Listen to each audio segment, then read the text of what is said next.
ধূমপান করলে সেই ব্যক্তি মসজিদে আর যাবে না, ব্যাপারটা এরকম না। সে পরিষ্কার করে মুখের দুর্গন্ধ দূর করে ভালো করে কুলি করে মেসওয়াক করে ব্রাশ করে তারপরে মসজিদে যাবে। কারণ তার দুর্গন্ধ নিয়ে যদি মসজিদে যায় তাহলে মসজিদে মানুষগুলোর কষ্ট হবে কি হবে না?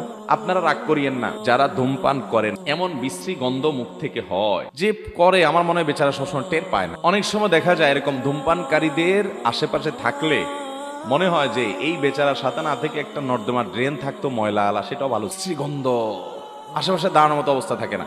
নবী করিম সাল্লাল্লাহু আলাইহি ওয়াসাল্লাম বলেছেন, তাতাআজ্জাল মালায়েকা বিমা ইয়াতাআজ্জা বিহি বনু আদম।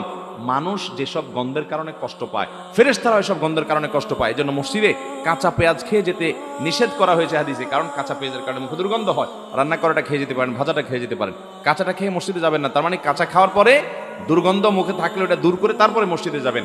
অতএব ধূমপানকারী মসজিদে যাবে, কিন্তু ধূমপান করার পর এটা পরিষ্কার করে তারপর যাবে, আর ধূমপান ছেড়ে দেওয়ার নিয়ত করবে।